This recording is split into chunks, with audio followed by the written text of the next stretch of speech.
Olá, boa noite. Boa noite. Papa na Ásia. Francisco está em Singapura. Acompanhe como foi a despedida do Timor-Leste e a chegada ao quarto país de sua viagem apostólica. Encontro privado com membros da Companhia de Jesus foi o único compromisso do pontífice no país hoje. Campanha da Fraternidade 2025.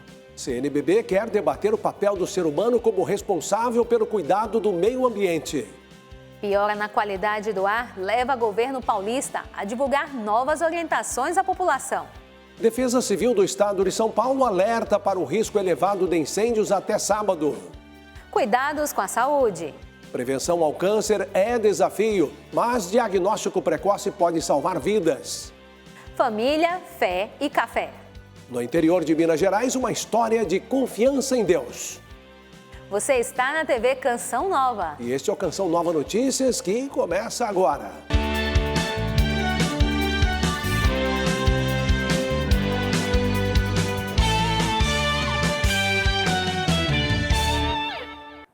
O Papa Francisco desembarcou hoje em Singapura, onde teve um único compromisso: o encontro privado com os membros da Companhia de Jesus.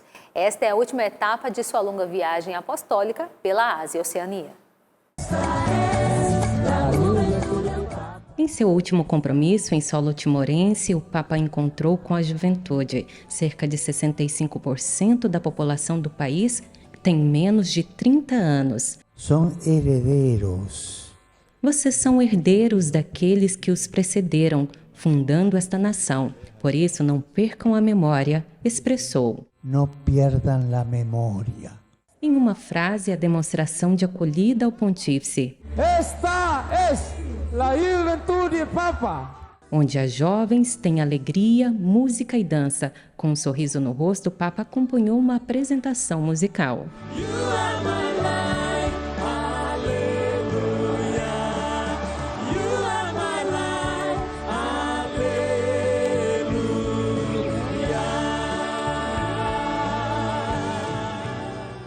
Francisco ressaltou uma das características marcantes do povo. Não me vou olvidar mais da sonrisa de vocês. Nunca vou me esquecer do sorriso de vocês. E os incentivou. Sois claramente a maioria da população desta terra, cheia de vida, esperança e futuro. La llena de esperança, la llena de futuro. Após cerca de 4 horas de voo, o pontífice chegou a Singapura, última etapa da sua viagem apostólica internacional de número 45, a mais longa do seu pontificado. No aeroporto, Francisco foi recebido por autoridades do governo e religiosas. Mais tarde, se encontrou com os membros da Companhia de Jesus, único compromisso do dia. A decepção com os resultados das eleições na Venezuela em julho fez com que mais de 12 mil venezuelanos entrassem no Brasil em agosto, segundo a Polícia Federal. O número é 30% maior que o de junho. A Casa de Acolhida São José, ligada à Igreja Católica, acolhe os imigrantes que recebem refeições, abrigo e orientação. Malas, bolsas, crianças. O cansaço se mistura com a esperança de novos tempos. Já tenho 2 semanas já. Luiz chegou há 2 semanas. Disse já ter documentos, conseguiu trabalho e está alugando uma casa. E já estou trabalhando, graças a Deus. A fronteira entre Brasil e Venezuela viu o número de imigrantes crescer. Em agosto, foram mais de 12 mil, de acordo com a Polícia Federal. Em junho, mês anterior às eleições venezuelanas, 8 mil pessoas entraram no Brasil pela cidade de Pacaraima. A Casa de Acolhida São José, uma associação católica, tem abrigado e alimentado centenas de pessoas. Foi a decepção mais grande do mundo, para todos. Massi Baduani, uma professora venezuelana, estava na fila para pegar o marmitex. Disse ter se decepcionado com o resultado das eleições. Esperava a queda de Maduro e mudanças em seu país. E afirma: isso nos forçou a sair por eles, pelo futuro dos nossos filhos. A maioria dos imigrantes disse ter saído da Venezuela por não ver o apoio de outros países e organizações internacionais que pudesse alterar o caminho político do país. A oposição venezuelana publicou a contagem de votos em que Edmundo González teria vencido a eleição. Mas o Conselho Eleitoral Nacional declarou Maduro vencedor. Estados Unidos, Argentina e Peru reconheceram González como presidente eleito. O opositor de Maduro está asilado na Espanha e isso tirou a esperança por mudanças na política local. Quase 8 milhões de pessoas deixaram a Venezuela nos últimos anos e, após as eleições, outros estão se juntando à forte diáspora global venezuelana. Enquanto isso, seja na tranquila amamentação no colo da mãe ou na distração de brincar com um prato de comida, os pequenos da Venezuela devem crescer em solo brasileiro, com a esperança de um futuro digno.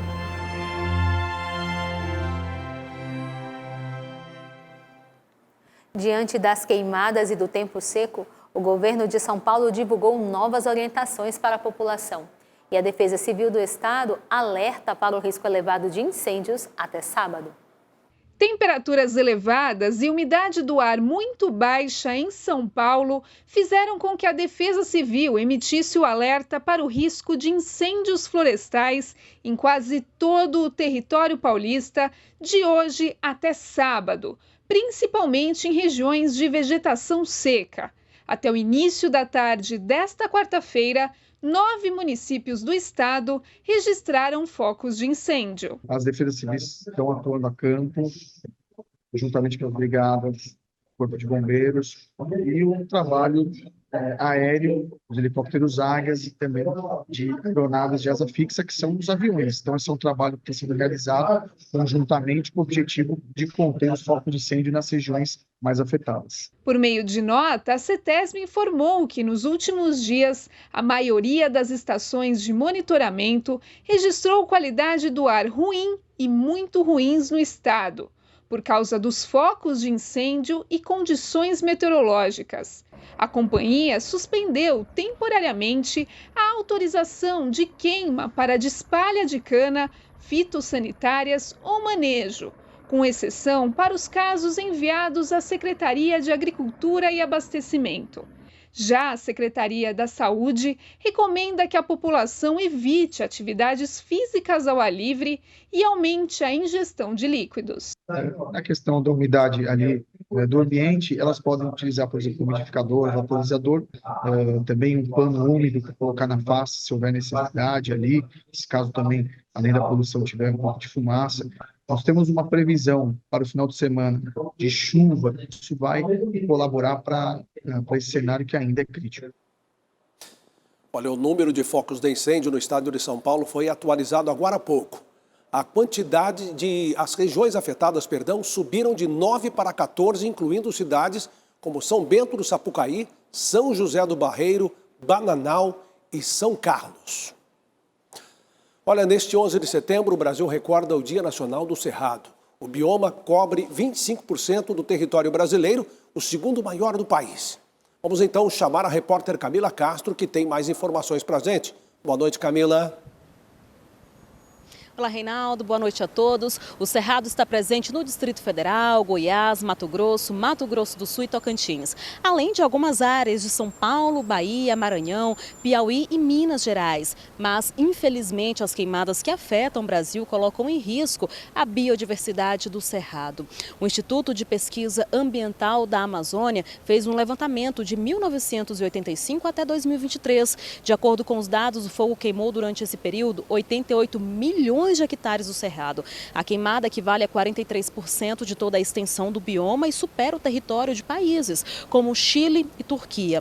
Para enfrentar as queimadas deste ano, na Amazônia e Pantanal, o governo federal disponibilizou 500 milhões de reais. A Igreja Católica, sensível às questões ambientais, escolheu o tema da campanha da Fraternidade 2025, Fraternidade e Ecologia Integral. Vamos conhecer mais sobre esse assunto na reportagem de Francisco Coelho. O mês de setembro tem sido desafiador para os biomas do país.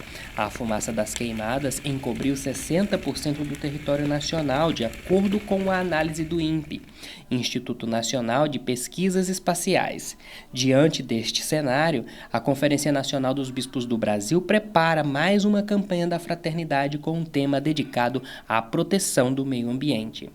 Ecologia será o tema da campanha da Fraternidade pela 9ª vez em 2025. Pelo menos 2 fatores reforçam a necessidade de abordar o assunto novamente: os 10 anos da publicação da encíclica Laudato Si e o Brasil sediar a Cúpula do Clima, COP30, no próximo ano, em Belém, no Pará. A Igreja está se mobilizando como um ente da sociedade civil para participar também deste momento. Nós precisamos estar presentes e convertidos, por isso a campanha da Fraternidade, na COP30, para cuidarmos da criação que Deus confiou a nós. Nós somos os cuidadores e os guardiões da criação. Em 2025 também serão celebrados os 800 anos do Cântico das Criaturas de São Francisco de Assis. Considerado o primeiro poema em italiano, o texto louva a Deus pelas criações da natureza e suscita a necessidade de protegê-las. São Francisco é o homem que, tendo feito a experiência de Deus, se reconcilia com toda a criação, numa perspectiva de ecologia integral, de relação da sua vida com todos os seres vivos que compõem a criação. O idealizador da identidade visual da próxima campanha da Fraternidade, inspirada em São Francisco de Assis, explica como foi o processo de criação. Ao centro a gente tem a imagem de São Francisco de Assis, acima dele a cruz, que representa essa experiência, quaresmal, a cruz que é um forte elemento na espiritualidade quaresmal e na espiritualidade franciscana. E São Francisco também teve uma experiência com o crucificado naquela igreja de São Damião, onde o próprio Cristo o chamava a reconstruir a igreja. As alterações climáticas também causam reflexos em vários países. Incêndios, inundações e estiagem prolongada. Confira no Giro pelo Mundo. Na Califórnia, um incêndio florestal provocado por um equipamento de obras do condado de Orange devastou uma área equivalente a 5.000 campos de futebol. No Trabuco Canyon, moradores foram retirados às pressas. Câmeras mostram as chamas destruindo árvores e postes na área do aeroporto dos condados de Orange e Riverside. Na Hungria, imagens impressionantes do rio Tisa. A seca afeta os produtores de Nagkoro. Um comitê de desenvolvimento sustentável do parlamento se reuniu em um dos bancos de areia do rio. Além de chamar a atenção para o problema, os parlamentares buscam uma saída para evitar que o drama aumente ainda mais, já que a queda do nível do rio tem previsão de continuar no futuro. No Vietnã, ruas inundadas e moradores deixando as casas na província de Tai Nguyen. Os alagamentos foram provocados pela passagem do tufão Yagi, considerado o mais poderoso da Ásia em 2024. O norte do país foi a região mais afetada. Pelo menos 179 pessoas morreram. Em todo o Vietnã, há registros de deslizamento de terra e inundações. 145 pessoas estão desaparecidas. Para fechar os destaques pelo mundo, tem a queda da ponte Carola de Dresden, na Alemanha. O desabamento no rio Elba foi na manhã desta quarta-feira. A ponte, usada por pedestres, ciclistas e por um serviço de bondes, estava vazia no momento da queda. Os bombeiros calculam que 100 metros de comprimento caíram e estão bloqueando o canal do rio. Ainda não se sabe o que causou o desabamento. A seca severa e o aumento significativo das queimadas este ano preocupa o país quanto ao impacto ambiental e social. Estudiosos alertam sobre a necessidade de medidas urgentes para conter o avanço dos incêndios e proteger os ecossistemas brasileiros. A nuvem de fumaça ainda cobre boa parte do país, dificultando a vida de quem vive nas estradas, dos animais que lutam por sobrevivência e prejudicando o solo, que resiste na tentativa de se recompor.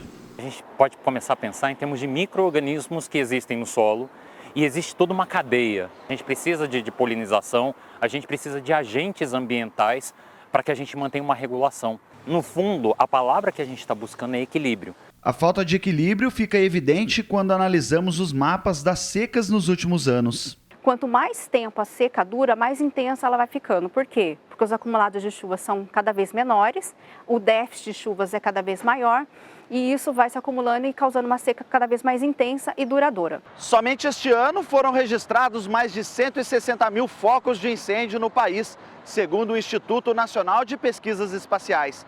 A seca severa é a mais extensa já registrada no Brasil, causando prejuízos a diversos setores e danos irreversíveis. Quanto mais a gente interfere na resiliência do ecossistema, nessa mola que ele seca e ele volta a ficar verde, ele seca aquele processo natural, ela vai esticando, esticando, esticando, até o momento em que a gente não sabe se ela realmente ela vai conseguir restaurar ou se ela vai ficar assim e o terreno ele não vai voltar a ficar verde mais. E isso é um grande comprometedor.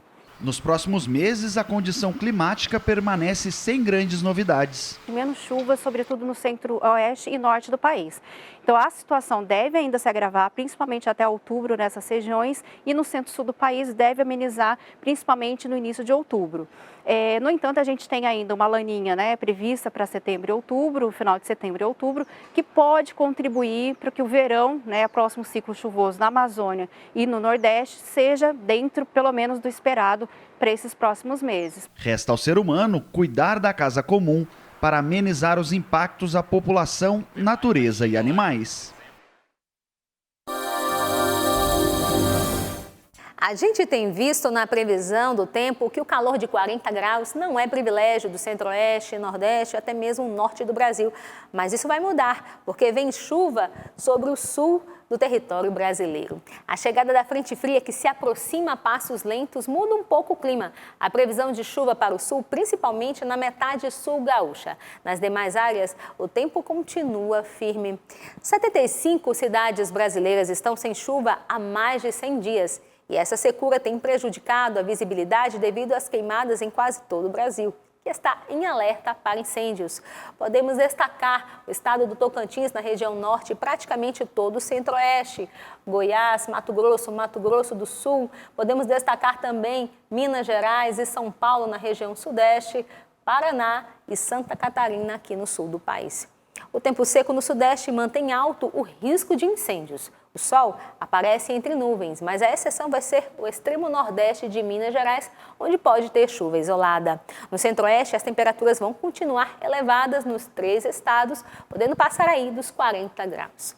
Na região nordeste, a circulação marítima leva nuvens de chuva sobre o litoral sul da Bahia, entre Maceió e João Pessoa. Mas o calor vai continuar aqui no interior da região. Por fim, na região norte, pode ter pancadas de chuva em parte do Amazonas, Roraima, Amapá e Pará. Nas demais áreas, sol entre nuvens. Os termômetros marcam mínima de 17 graus em Porto Alegre, 20 graus no Rio de Janeiro e máxima de 39 graus em Manaus. E atenção, cuiabanos, preparem a garrafinha d'água, pois Cuiabá vai fazer 42 graus na quinta-feira. Com a votação do primeiro turno do pleito marcado para 6 de outubro, mais de 155 milhões de eleitores se preparam para escolher seus representantes nas prefeituras e câmaras municipais. Na reta final da campanha, é necessário que os eleitores estejam bem informados e preparados para exercerem o direito de voto de maneira tranquila e consciente. Escolher bem o candidato antes de votar é importante. É aconselhável que os eleitores anotem os números dos candidatos em um papel e leve no dia da votação. E não esqueça de conferir o local de votação também. Sobre as eleições municipais, eu converso agora com o especialista em Direito Eleitoral, João Marcos Pedra. Doutor João, muito obrigada pela participação aqui no Canção Nova Notícias. Bom, em um mundo cada vez mais digital, como os eleitores podem se proteger e verificar a veracidade de tantas informações que chegam ali no mundo digital? Obrigado primeiro pelo convite, por estar aqui na Canção Nova.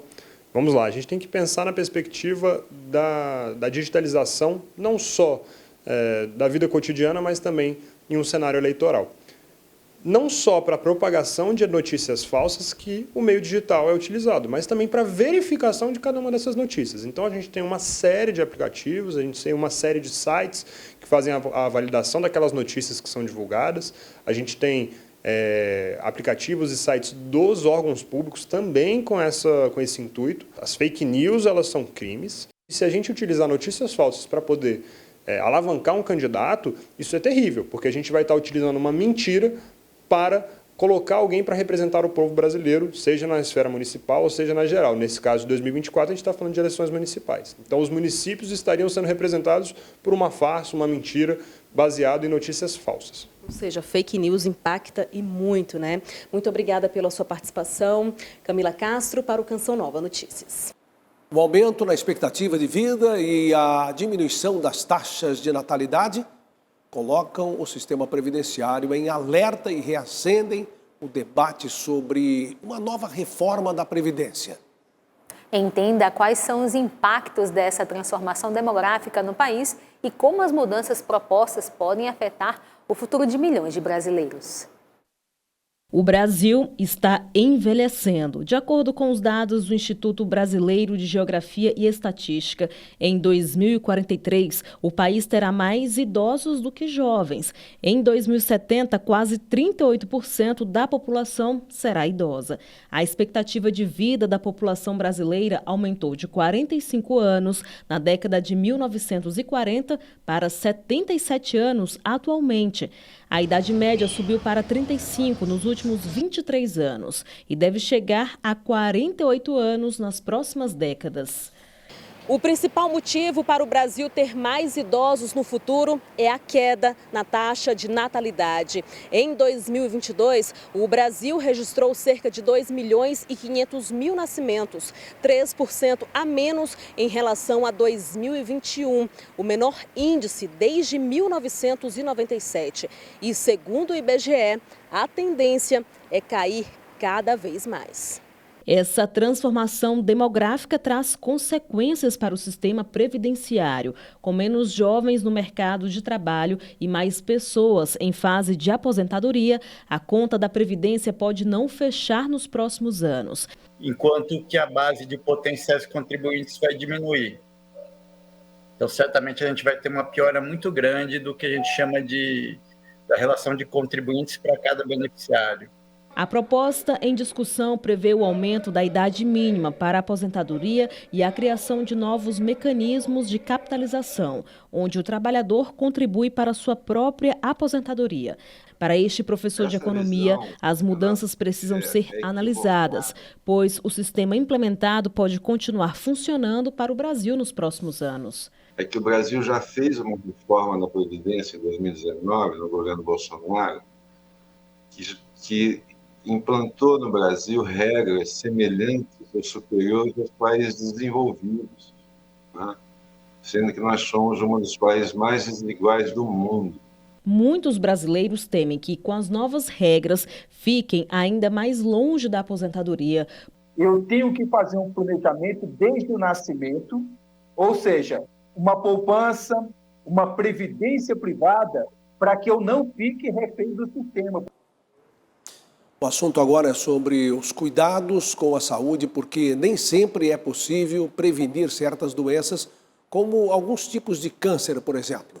Se a prevenção é um desafio, o diagnóstico precoce faz toda a diferença, principalmente em crianças e adolescentes. Disposição e alegria sempre foram marcas do pequeno Gustavo, de 5 anos. Quando, sem motivo aparente, elas foram embora, Laís acendeu o sinal de alerta. Ele tinha muita dificuldade para andar, apareceu manchinhas roxas, principalmente na perna, e não manchinha de lesão, de que bateu. São manchinhas que quando você aperta, ela não some, ela permanece. Aí ficava fraco, bem pálido. No caso de Davi, os picos de febre levaram os pais a solicitar exames mais detalhados. Fez essas avaliações e a partir desses exames a gente conseguiu, né, ver que não estava bem, os exames estavam todos alterados, né, aí passou por avaliação do profissional. Nos 2 casos, o diagnóstico foi leucemia, um dos tipos de câncer mais comuns nesse público. Estimativa do Instituto Nacional do Câncer aponta que aproximadamente 8.000 novos casos da doença são identificados anualmente em crianças e adolescentes no Brasil. Em 80% dos casos, o diagnóstico precoce aumenta as chances de cura. Fazer um diagnóstico correto. tratar a doença que o paciente tem de maneira correta e individualizada.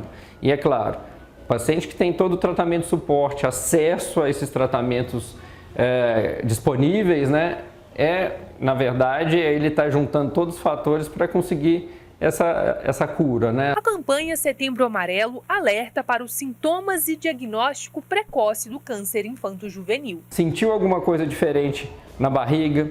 Viu algum brilho diferente no olho, como um reflexo de olho de gato?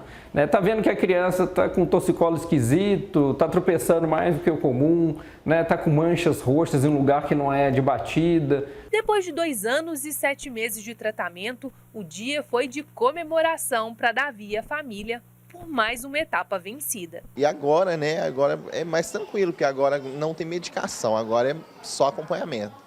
É um alívio. É um alívio. Alívio e gratidão. Estou bem feliz de ter acabado, finalmente. Eu estou voltando bem devagar. Por agora, eu estou começando a voltar a jogar futebol, estou pensando em voltar para a escolinha, essas coisas. Para Laís e Gustavo, o tratamento hospitalar ainda deve continuar por um tempo. Ele segue cheio de esperança e com a leveza que só uma criança é capaz de ter, mesmo em meio às adversidades. Tchau!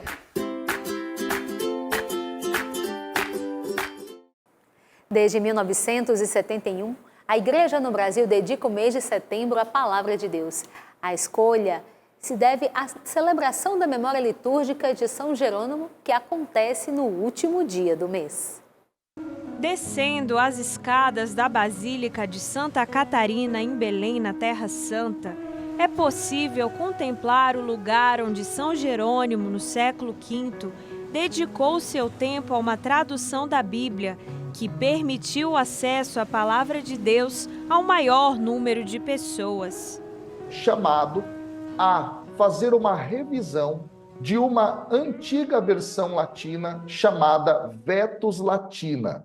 E esta Vetus Latina, por sua vez, revisada e uma nova tradução feita, vira a Bíblia de São Jerônimo. São Jerônimo dedicou mais de 40 anos na tradução dos textos bíblicos originais, do hebraico e do grego para o latim. A ele se deve a célebre versão latina chamada Vulgata, que mais tarde se tornou oficial na Igreja do Ocidente. Anos depois, no século XIV, principalmente na Inglaterra, começaram os trabalhos de traduções para outras línguas e atualmente existem mais de 700 versões. O biblista João Cláudio Rufino explica as diferenças de uma para outra. Quando fazemos traduções, o tradutor está diante deste problema. Traduzo palavra por palavra ou traduzo ideias. Neste caso, no mercado, nós temos traduções que vão variar entre equivalência formal e equivalência dinâmica. O mês de setembro é dedicado à boa notícia, que deve ser anunciada a todos. A Bíblia contém tudo aquilo que Deus quis comunicar a seu povo sobre a salvação da humanidade. Biblistas e estudiosos se empenham por anos para que as versões se aproximem cada vez mais da original. Existem diversas traduções boas e, assim, a CNBB apresenta a sua tradução, mas as editoras católicas também trazem as suas traduções e muitas delas são bem confiáveis.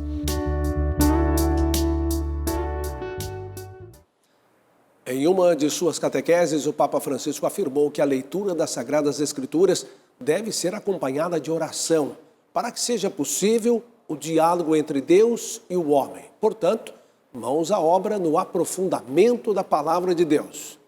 Estamos com 34% na campanha de setembro. Seja um sócio evangelizador. Acesse clube.cançãonova.com e faça sua doação ou doe pelo Pix com a chave pix.doação@cançãonova.com. Obrigada por sua fidelidade. Com o avanço da agricultura regenerativa, a região do Cerrado Mineiro desponta na produção de café sustentável.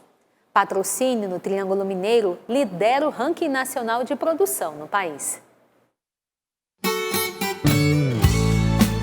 Patrocínio é a joia do Cerrado Mineiro. Por aqui o ouro é verde e extraído dos pés de café.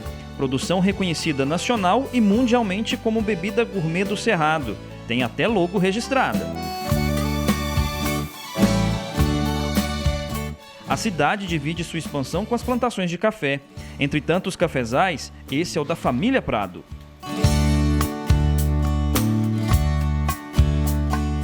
A minha avó e meu avô trabalhavam muito com leite num outro arraial aqui próximo da cidade e viram os filhos crescendo e vieram para mais perto da cidade para tentar oferecer estudo, tentar oferecer uma qualidade de vida melhor. E quando eles vieram para a cidade, eles encontraram essa região onde é a fazenda hoje. E quando meu pai e mais os irmãos chegaram na idade aí de 15, 18, 20 anos, aí eles começaram a formar essa fazenda. O pai está na cidade negociando a venda do café. Mãe e filho pegam firme na labuta do dia. Agora amanhã ele vai para o barracão para ser limpado. A gente já tem mais condições financeiras de ter alguém que possa ajudar na lida. Hoje eu ajudo menos, mas eu sempre ajudei. O que não falta por aqui, além de grãos graúdos de café, é a oração. Sempre colocando Deus na frente.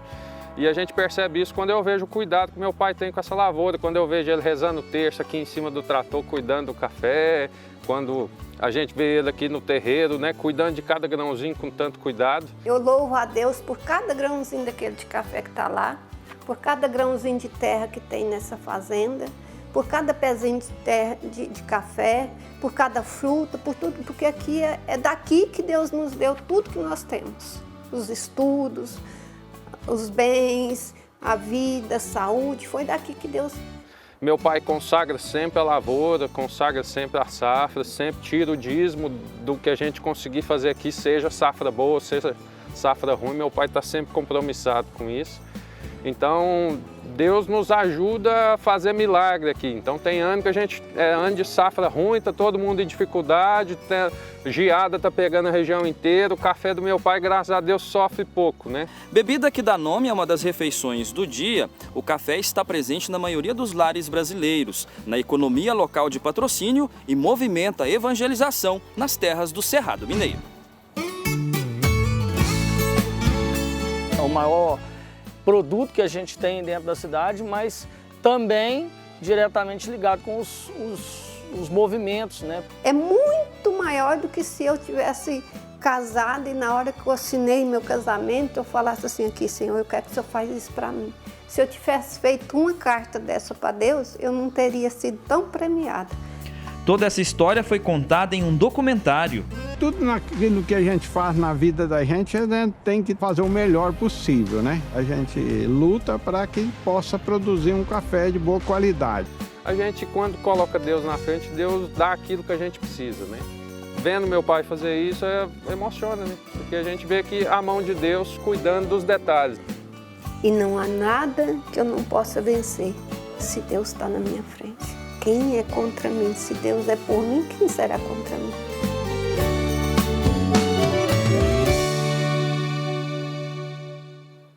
Deu até vontade de tomar um cafezinho, não é, Reinaldo? O café sempre cai bem e que venha a chuva para que a produção seja mais rica ainda. O Canção Nova Notícias fica por aqui. Reveja as reportagens do portal noticias.cançãonova.com. Assista em instantes a adoração ao Santíssimo e logo após a Santa Missa do Clube da Evangelização no Santuário do Pai das Misericórdias. Uma ótima noite. Boa noite, paz para você.